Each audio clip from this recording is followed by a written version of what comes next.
wrap up time. Time to talk about all the books I read in the month of April. Similar to March, April was a big reading month for me. I completed 14 books, and beating March, I had a much better average rating at a 3.5. This month I had not one, not two, but 3 5-star reads. That is unheard of. And I am pretty sure that before April, I only had 3 5-star reads in the whole year. So this month I got as many 5-star reads as I've had in 3 months of the year so far. It was a great reading month. I'm super excited to tell you about these books, but as always, we are going to go in order from my least favorite to my most favorite. So stick around to the end to hear about all the best books. Starting with the books that I DNF'd. I DNF'd 3 books this month. Those included Awake in the Floating City by Susanna Kwan, Beloved by Toni Morrison, and The Dollhouse Academy by Margarita Montemor. I don't have a lot to say about any of these books. I don't have negative things to really say about any of them, but I just was not in the mood for them. I started all of them and they weren't holding my attention. And I think the reason I was able to have so many good reads this month is because I wasn't spending time on stuff that I wasn't feeling in the moment. Out of these books, I think the one I'm most likely to continue in the future is Awake in the Floating City because I liked it. It's just so morose. It's such a morose book and I was not in the mood for that. Beloved, also very heavy topics, but this one I don't see myself picking back up. I don't know. I know Toni Morrison is a very beloved author, pun not intended, but I just wasn't vibing with the story. And then I looked up what happened in the story because it's such a popular book. I just kind of wanted to know. And I feel like it wasn't what I thought it was going to be anyways. So I will try another book from her in the future, but I just don't think this one was it for me. And then Margarita Montemor, I've loved her books in the past. This one, topic-wise, didn't seem the most interesting to me because it's like girl boarding school, dark academia, something bad happens. I don't tend to enjoy those books. So it's not that I wouldn't recommend these books, they just were not it for me this month. There is one book that I simply could not rate this month. There was no star rating that could capture my experience with this book, and that is Paradise Logic by Sophie Kemp. This was so bizarre. So rarely does a book leave me absolutely, totally, and completely speechless, and this book did that. And I don't mean that in a good way, and I don't mean it in a bad way. I mean it in such an ambiguous way that I can't even comprehend how to communicate it to you. This is a story about this 23-year-old woman living in New York named Reality, and she is determined to be the world's, scratch that, the universe, scratch that, all of existence's best girlfriend ever. And oh boy, is she determined to do that. She meets this guy and she is just set that she is going to be the best girlfriend that there could ever possibly be to him. That's it. That's kind of the book. You're following that. And tragically, he's just not a great dude and he is not as into her as she believes that she is into him. And I don't know what this story exactly is trying to do. I'll tell you what I took away from it, what I think it was trying to do. I could be completely off because when I tell you this is a book unlike any other I've ever read before, I just couldn't grasp this in the way that I do. And I read weird books. I've read some bizarre stuff before, but this is just so satirical, so over the top exaggerated that I have to imagine what the author is doing here is telling a very common story of like a he's just not that into you, or like if he wanted to he would type of relationship where a girl, because of all the belief systems that she's been given by society, believes that all she's meant to be is a girlfriend or a wife or a mother, you know, like just the bystander to the male, and then the male's just like not on that same page, not giving what she's giving, and her coming to that realization, just like being in your early 20s, being in New York, figuring that stuff out. That's the most like logical, what the heck was this author doing that I could take away from it, that I had to take away from it in order to feel like I got anything out of this story. It's just so strange. And it's very possible that this author was not trying to do any of that. It's possible this author wasn't doing anything at all except for like writing a crazy story that feels like you are also taking ketamine. There's like this element of grandeur to the storytelling, and there's this like third person omniscient thing that's coming into the story at times too, and like Reality is this like universe's meant to be thing. I honestly cannot explain it. I don't know. It was just very strange. The reading experience was very strange. It's as strange as the cover appears. So with all that, I had no rating to give it. It was a book I couldn't stop reading because I just kept thinking, surely it'll make some sense to me at some point. And I didn't like it. I didn't hate it. I just felt like I had a bizarre time. Now I can talk about books that I actually was able to put a rating on. First, a 2-star read, upsettingly to me, it was No One Was Supposed to Die at This Wedding by Catherine Mack. This is the follow-up to Every Time I Go on Vacation, Someone Dies. I loved that book. I gave that book 5 stars. I thought it was very fun. It's the setup of a mystery series that's following this woman who is a writer. She's written a lot of books. She has this main character in her books who's inspired by this guy she dated briefly in real life. The books get really popular. That makes him really popular. She's annoyed that he's so popular because it's her ex, and she has like grievances with him. And she decides that she wants to kill him off in the stories. And they're on this vacation in Italy with other authors and fans. It's a whole book tour thing. And then it looks like someone actually is trying to kill him in real life, and other bodies start dropping. It was very fun. The second book in the series, I won't spoil anything about the first book to tell you about it, but it follows a wedding. It's a wedding on an island. Again, there's a mystery. People are gonna die. Main character, yet again, is trying to solve what's happening. Everything I loved about the first book, I hated in this book. It was really strange. These books include footnotes, and in the footnotes, the narrator will break the fourth wall with you, the reader. It's kind of like the Benjamin Stevenson books where they're very self-aware, very meta, referencing things about mysteries, referencing things about pop culture even, letting you in on things. And I really liked that in the first book. I really hated that in this book. I really did not like the tone and the voice and the writing style of this one. I didn't like our main character. I found her to be extremely annoying. And in fact, I didn't like any characters in this story, and they didn't even feel like real people and real characters to me, which is weird because I liked these characters in the first book. So how did they fall so flat in the second book?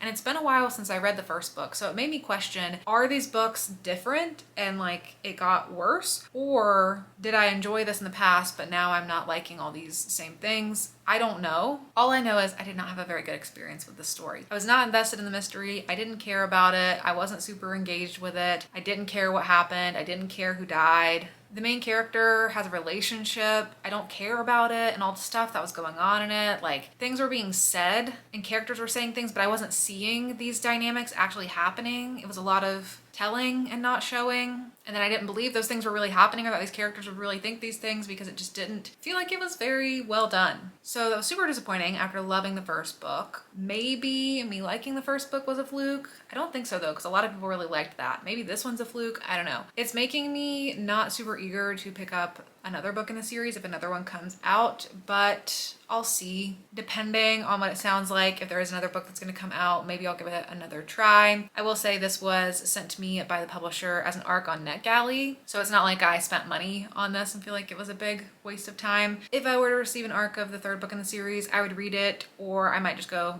check it out at my library versus going out and spending money on it, because now I'm hesitant to know if I'll even enjoy another book. But I'm very curious to see what other people say about it, because maybe something's off with me. I don't know, but not a good time for me. Another 2-star I had was The Shutouts by Gabrielle Korn. This was sent to me a while ago. It came out in December. And this book is marketed as a standalone, but actually it can be seen as a follow-up or sequel or companion novel to this author's other story, Yours for the Taking. I have not read Yours for the Taking, so I just went into this as if it were a standalone story. And there's a lot of things that I actually really liked about this. The reason I got a 2-star is because when I finished the book and holistically looked at what the story was that it told me, I didn't have a feeling of satisfaction. I was left kind of like, oh, okay, what what was the arc of what I just read exactly? But within each chapter, when I was reading it, I really loved the writing style. I think the characters were brought to life really well. I liked the themes, the concepts, like every scene I was in, I really was enjoying it. So maybe I could give that more of a higher rating, but it just didn't feel like it had a very strong arc. And I think part of that could potentially be because this is coming off of a whole different story. What this story is about is this is a dystopian novel, and I guess I should explain the universe because I have come to understand the differences between what's happening in Yours for the Taking and this book, because I did go look into it, but I won't spoil anything. But generally what's going on in the world is climate change disasters have happened, and rich people have designed this way for people to continue living in these like space shuttles, I guess, and they call that the Inside Project. So these people leave Earth and are living there. I think it's in space. At least one of them's in space. They might be, I don't know, they call them like city-like structures. But that is what the first book is following, is the people who go and live in the Inside Project. This book is following the Shutouts, the people who didn't get into the Inside Project, the people who are left on Earth to fend for themselves. You're following a pretty large cast of characters in this story. I think you end up getting at least 5 different POVs, plus, you know, all these other characters. And this was a real puzzle box to figure out, because you're following all these different characters and there's all these different connections, and certain characters are looking for other characters who are looking for other characters who are related to other characters. And then you're also getting like half of the book is diary entries from 20 or 40 years in the past or something from someone's mother, and you're trying to figure out who that is and who they're writing to and how that's connected to anything that's going on. So the book keeps you engaged because you're wondering how all of these things are going to connect, and then you get to the end and you see how everything connects, and then the story just kind of ends. So that's why I didn't feel super satisfied, because I was like, wow, that was really engaging, these characters were great, like loved the writing, I was really in the story, the universe felt very well depicted, there was a lot of world building that I could feel. But ultimately I was like, well, what was all that for? Like, what did it lead to? And so I think maybe this is cooler to read if you did read the first story and then you're wondering about these other things, and I could tell references to characters who were in the Inside Project, and from like looking at the blurb of what the first book is about, I can see how there's probably things that you see play out or get answered or just like see little connections to from that book. So I don't know, maybe I would have enjoyed it more and felt like it had more value if it had been connected. But if that's the case, then they should really market it more as a sequel, which it's not. I mean, you are able to read this alone, and I was able to understand it. I was super confused though a lot of the times, because there's all these different characters and connections, all these different POVs you're getting. I did have to have a character map and draw all the different lines and associations between who people were to be able to remember what was happening when I jumped into certain parts of the story. But all of that said, I did like the writing. There's also a lot of queer characters in here. I believe this author is queer, and I would definitely pick up more in the future from this author. This one just left me feeling a little like, what was the point? The next 2 books I feel like I have to talk about together for this to make sense, because I liked one less, but I'm going in opposite order of how they go in the series. So I'm talking about the next 2 books in the Wayward Children series. Across the Green Grass Fields is book 6, Where the Drowned Girls Go is book 7. But book 7 I gave a 2.5, book 6 I gave a 3. So that might be confusing to talk about in that order. So I'll just talk about them in the order they go in the series, but this is just where it'll mess up my going in order of ratings just a little bit. So Across the Green Grass Fields, I had been putting this one off for a long time because I feel like I didn't hear the best things about this. This is called like the Horse Girl book. It's about a girl who goes through a portal world ending up in the Hoofdlands. I'm not that into horses and horse girl stuff, so I just assumed I wouldn't like it. I put it off for a long time. I actually liked this one a little bit more than the next one. Gave it a 3-star. I thought it was good, not great. I liked this character. I liked following her journey into this portal world. I liked the adventure that she went on. I liked the concepts and the themes that it was exploring. I liked the characters that she met. Like, everything was good. It just wasn't awesome to me. This one felt a little bit more like a younger reader could read it than some of the other books in the series. Some of the other books get really dark and gruesome at certain points, and this one felt more like you could like read it with your kid, probably. Maybe not like, you know, your 8-year-old kid, but maybe you're like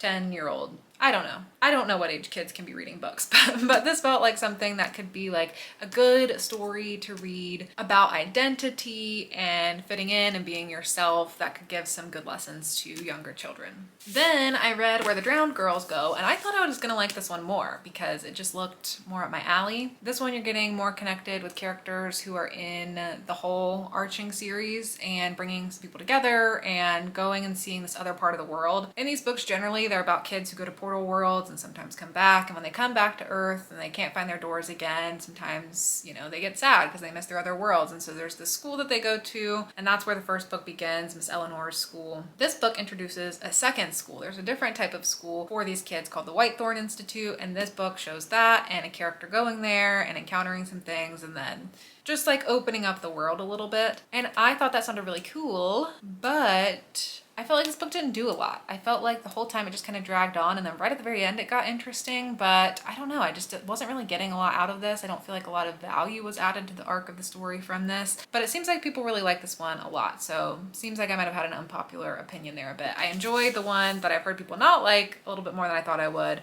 then I've heard people really like this one, and then I didn't enjoy it quite so much. Anyway, I'm gonna keep working my way through the series. I'm getting close to being fully caught up now, so I'm glad I'm back in these worlds. Going into my 3 stars for the month. First is Sunrise on the Reaping by Suzanne Collins. This is the new prequel novel to The Hunger Games, and in the story you're following Haymitch's character as he goes into the Hunger Games. I did do an entire dedicated video to my experience reading this book and my full thoughts and why I gave it a 3 star, so I will not go on very long here because I talked about it ad nauseum in that video, which you can go check out if you would like to hear more. Generally, I liked the story. I liked seeing Haymitch's character. I think if you just look at it as a story of a kid going through this dystopian experience, it was a good enough story. There's still things I would criticize. I don't think certain characters were developed enough to have the impact that it should have on the end. But the main reason, like looking at it in the whole Hunger Games universe, that I just gave it a 3 is because I didn't feel like it added a lot to the story for me. You know ultimately how the story is going to end, and how the story was paced, you understood like everything that would happen. It gives some interesting foundation to some things that were being set up now that affected things another 25, 50 years down the line. But I would have preferred to see what happens in the years between where this book begins and where the Hunger Games begins, instead of just taking place all back in this one time. I think that would have been a more interesting story to see, that would have added some new insights to the story. So wasn't a huge hit for me, but I was glad to read it just because everyone was talking about it and I like to be in the know. It's also made me rewatch the Hunger Games movies, and I just think those are fantastic. So it's always nice to be back in the Hunger Games world. My other 3 star is Say You'll Remember Me by Abby Jimenez. I ended up listening to this one on audiobook from the Libro FM ALC program. I don't know if this is kicking off a new series, but it's a standalone story. This is not connected to the most recent novels that Abby Jimenez has published. And in this story, you're following these 2 people who meet and they go on this date, and it is a killer first date. They have a very great time together. There's so much chemistry. But then the next day, the woman, and I can never remember female characters' names in books when the story's told from their perspective, because I feel like you just hear them say the man's name so much. Like, I remember the guy's name was Xavier in the story. I cannot remember her name. Samantha. But I do have that problem all the time. Like, they just get so receded. I wish in romance books, when it's told from one person's perspective, that the other person would say their name more, because I always forget their name because we're just in this head where they're thinking about the other person's name so much. Anyway, maybe that's just a me problem, but Xavier and Samantha go on this great date, but then the next day Samantha's moving states away because she has some family things that she has to deal with. Her mother has developed early onset dementia, and so she's moving back with her family to help take care of her mother. Xavier is a veterinarian in his town. He has his own practice, so he can't really leave, and the whole story follows the trials and tribulations that they go through trying to make a long distance relationship work. People have had very strong opinions about this book. A lot of people have been really disappointed with it, saying that it's very sad, very heavy, just not typically what they go to Abby Jimenez for, or like they're not loving as much as they've loved Abby Jimenez's other stuff. And I agree, I didn't love it as much as I have loved her last 3 novels, but I don't feel that way because bad things happened to them. I think a lot of the stuff that happens in the story is very realistic, and I think Abby Jimenez does a very good job of creating characters and creating, you know, people trying to find romance in their life who have whole lives, who have hard things going on, and her romances are about like love prevailing despite the difficulties in life. I really enjoy that. I like those kinds of conflicts between characters in my romance versus like just not telling someone you like them, and it's like, well, if you just told them you like them, you know, then you guys could be together. I think she does a good job creating complex, dynamic, romantic stories. She has a lot of heavy-hitting topics in all of her stories, but it's also balanced by a lot of heartwarming feelings as you're watching these 2 characters fall in love, and she has really great banter between her characters, and it's like giggly, kick your feet moments. I think she just really depicts that feeling of falling in love really well. The reason I gave this book a 3 star and I didn't have the best experience with it is because it's following a long distance relationship.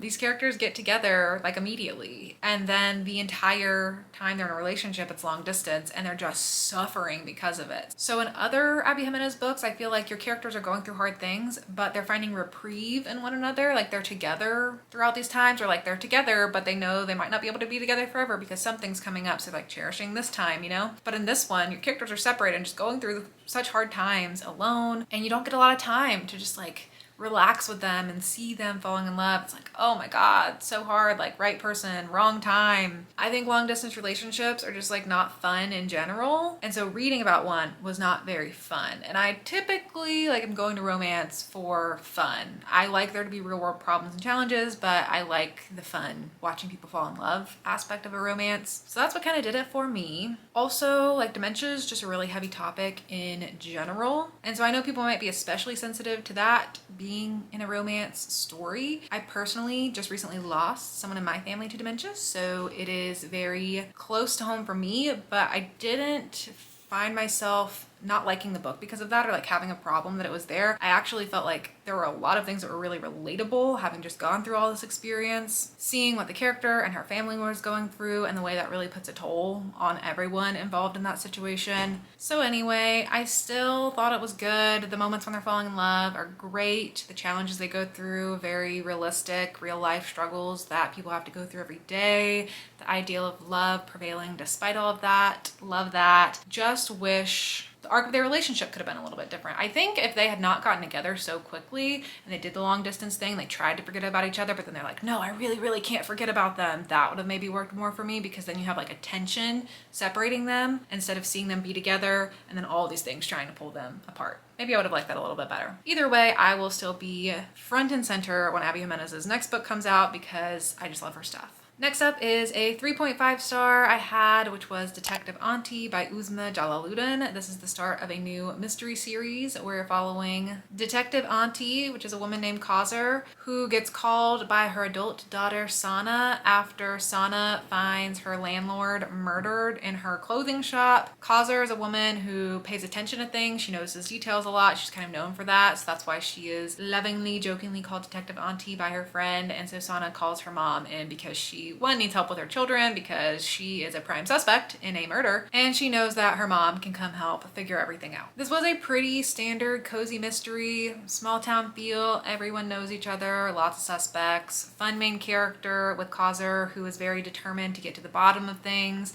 I liked her style of exploring the mystery and finding things out, not being afraid to talk to people, not being afraid to ask the question she needed to, being very perceptive and noticing things and pulling the dots together on certain things. I found the ending to be surprising. I didn't guess everything that was going on, so that's always a good time in a mystery as well. Generally, your pretty standard small town cozy mystery is not my most favorite thing, so that's why it's a 3.5. I had a good time with it. Thought it was well done. I don't think I'll be continuing on in the series, but whenever the second book is announced, I'll check it out and I'll see what I think. My other 3.5 star was Knock Knock Open Wide by Neil Sharpson. This is a horror story that's inspired by Irish folklore. The story begins with this young woman driving late at night after a party, and she ends up encountering something strange on the road, and that leads to a pretty traumatizing night for her. And then many years later, you're following her daughter. She's at college and she starts to get into a relationship, and she really wants to keep her new girlfriend away from her mom. There's more revealed in the synopsis, but I don't feel like you need to know that because there's stuff in the synopsis that doesn't come in for a very long time. There were a lot of things I liked about this book. There were a lot of things that I didn't like about this book. So what I liked about it, I think when this book was great, it was great. When you're in a singular scene, it's awesome. It's great. It really comes to life. These characters feel incredibly real. There's a lot of romance in the story when you're following the daughter falling in love, and I liked that. I liked the conversations people were having. Like, their dialogue just felt very authentic and really brought the characters to life. The creepy moments were very creepy, and the concepts behind the horror I found interesting. But I feel like this book was just overly dense and then paced terribly. It starts with a very strong opening. It ends with a very strong ending. Everything in the middle just drags on, and you read about these things for so long. You're like, why are we talking about this? What is going on? You start with this crazy opening, and then the book just kind of like edges you the whole time and is like, I bet you want to know what happened there. I bet you want to know, but you're not going to find out till the very end, and I'm going to show you all these other things. It's like, here's the story and here's what I want to be reading about, and it starts here and it's like, wow, here's this really interesting thing. And then the book goes, let's go over here and spend some time over here and now go over here and like all the way around here and just really spend a lot of time circling around the point. And then by the end, okay, finally we'll get back there and we'll answer some things and we'll get back to understanding what this whole story is about. So I found that whole experience frustrating and it felt like this book took forever to read. But like I said, there were so many good things, you know, like individual scenes, good. The thing as a whole, the structure felt odd to me. Depending on the concept, I think I would check out another book from this author in the future though. I'm just a little bit particular with horror nowadays, with certain topics just not being as interesting to me. This one did work for me though, and I found it interesting. So we'll see, I might pick up more in the future. Now going into my 4 stars for the month. First is You Are Fatally Invited by Aunty. I read this for the Literally Dead book club, which is Kayla from Books and Lala's book club. So I'll have the full book club discussion linked down below if you want to check that out. We all felt pretty similar about the book. We thought it was a pretty good thriller, just not a 5-star perfect one. This is a story where we're following several mystery thriller horror authors who are invited to a writing retreat set on an island. They're invited by this reclusive, mysterious author, J.R. Allister, and they don't know why they were all invited. And then of course, once they are there, they're stuck on the island and bodies start dropping. Generally, that is one of my favorite premises in the thriller world. I love isolated stories, especially on an island. I love the one by one people keep dying, who is the killer. You also get a lot of different POVs in the story, and I like the way that was done and how it just kind of added general chaos to understanding what was going on and who was at the root of what was going on and why. The ending got a little bit messy for me, and there's some things that are like maybe a little bit predictable in here as well, but overall it was a good, fun time. I am someone who tends to be pretty harsh on thrillers nowadays, so 4 stars hard to come by, and I'd say this was a pretty good one. My other 4-star was Cover Story by Celia Lasky. I read this in a reading vlog that I did this month, and I ended up talking about this one pretty extensively because there seems to have been some controversy around this book. So if you're interested in hearing about that, I do have a long rambly section of that vlog where I talk about my thoughts on that. But generally, I enjoyed the story. It's a queer romance story. We're following these 2 women in 2005, I think it was. Allie is a publicist in Hollywood, and Kara is the new it girl. She's soon to blow up in Hollywood, and she's set to be Kara's publicist. Kara, maybe they said it Kara. I did listen to the audiobook, but I don't remember if it was Kara or Kara. I think it was Kara. She is a lesbian, and the story is about the Hollywood closeting system and how Hollywood encourages queer people to stay in the closet in order to have success in Hollywood. And so there's a lot of pressure on Kara to do so, even coming from Allie, her publicist. Allie herself is also a lesbian, but she knows the industry they work in and the circumstances, and she does convince Kara, along with some other people that she talks to stay closeted for the sake of her career. But then a relationship starts to develop between them, and they start having feelings, and that starts complicating things, and I thought it was a pretty good, fun time. Now going into my 5-star reads. The first one I have is Glow of the Everflame by Penn Cole. This is the second book in the Kindred's Curse saga, and I just want to be able to fully talk about this book and what I loved about it in spoilery detail. So that is what I'm gonna do. So if you don't want spoilers on the second book in the series, you can skip this one. I gave the first book a 4-star and this one a 5-star. So if you're thinking about the series, I would encourage it. But to go into my spoilery thoughts of why I love this one so much, this book reminded me how fun reading can be. And you know what I think I've realized? I think I need more love triangles in my life. I have recently been rewatching The Summer I Turned Pretty TV show, and that show makes me feel alive. It makes me feel alive, and this book series makes me feel alive. You give me one girl with 2 options of men and you watch her toggle between them in different ways, I'm there for it. I'm a sucker for it. I don't know why, but I am. I was raised on these, okay? Hunger Games, Divergent, Twilight. This is the core of who I am, as I enjoy these stories. The way the first book ended with Diem becoming queen, crazy. And I love how that sets up the second book in the series to just put her in an entirely different world and to really stretch her in a lot of different ways in all these completely different circumstances, and to start trying to harness her magic because she has this like countdown element of knowing the challenging is coming up, so she's got to get ready for that. I think this was just a perfect second book in a series. It was so fun. I really loved the slow burn tension between her and Luther too, because she's like, I don't know if I can trust him, and like I'm hearing all these different opinions from things. I don't know who I can trust in this world at all, because I'm in this entirely new world that I've been thrown into. And you're still seeing the whole Henry situation go on, and she's like trying to start to come to terms with understanding how he thinks about the world and how she thinks about the world, and how those things might work together or they might not work together. And then there's Luther, and I love Luther. I love how he's like, I will lay down my life on the line for you. I will suffer for decades of my immortal life for you, watching you love another if that's what it takes to wait for you. That was amazing.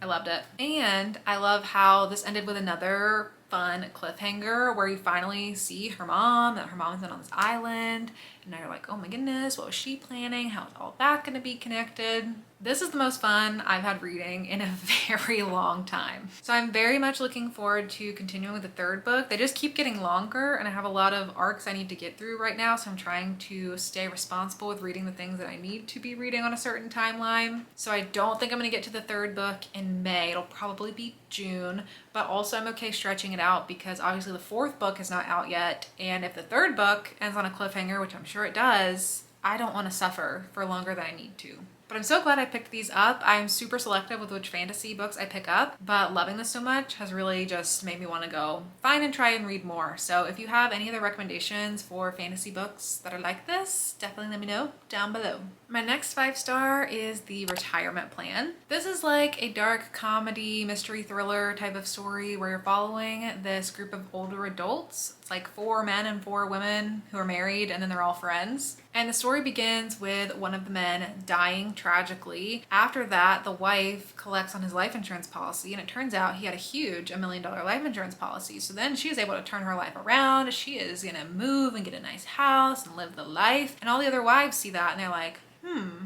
And then they find out that all of their husbands also have a $1 million life insurance policy. So then they're really like,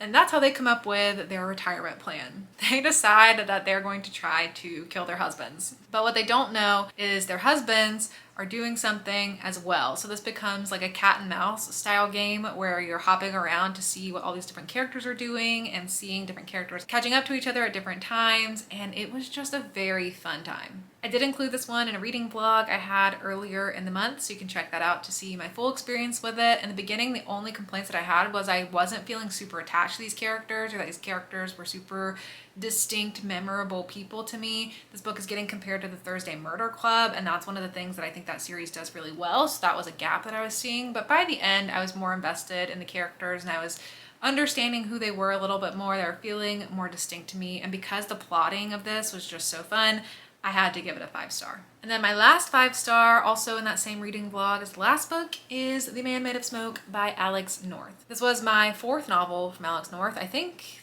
that's everything he's written, right? He only has 3 other novels, so I guess I've read everything that he's done, although I do think he's published under a different name before. But I read all of the Alex North stuff, and I went back and looked because I remember always loving his books, but they don't feel super memorable to me in terms of details. I can remember the feelings of them or the aesthetics or the vibes of what they were about, but I don't remember my opinions very strongly. And so I went back and looked, and I've given all of his books 4 or 5 stars. And that continued with this book because it was a 5-star. So I think it's safe to say this is a favorite author of mine. Alex North writes these mystery thriller stories that have elements of horror in them as well. In this story, you're following a man named Dan who is returning to his small town island community after his father has gone missing. When Dan was a young boy, he had this weird encounter with a serial killer, a near-miss encounter with a serial killer that has haunted him ever since. And while he's back home trying to understand where his dad went, he realizes that there might be some connections between that serial killer that he encountered in his past and what has happened to his dad now. So Dan works to try to put the pieces all together and figure out what happened to his dad. But in the story, you're also getting excerpts from the dad's perspective of what the dad was doing in the past. So I really liked the structure of this story and how you see a little bit of what's going on with Dan, you see a little bit of what's going on with his dad. There's a big tone of remorse and regret throughout the story. Both of these characters have deep regrets about the choices that they've made in their lives and also the choices that they've made that have affected their own father-son relationship. So I like seeing how that was mirrored within the characters and with their own stories that were going on. I think it just added a lot of moodiness calmness to the story. There's a lingering mysteriousness about the serial killer too that adds that eerie feeling in the story. And I felt like it was just really great. It was a very well executed, tight story. It's a very small story. You know, like that's it. Dan's just coming back to this island, figuring out what his dad was figuring out, and then you're seeing what his dad was figuring out too. Not overly complex, nothing crazy, but really well done. So 5-star. So that is it for all the books I read in the month of April. Let me know down below if you've read any of these books and what you think of them, or let me know if I convinced you to pick any of them up. But that is it for me. Thank you so much for watching, and I'll see you all in my next video. Bye.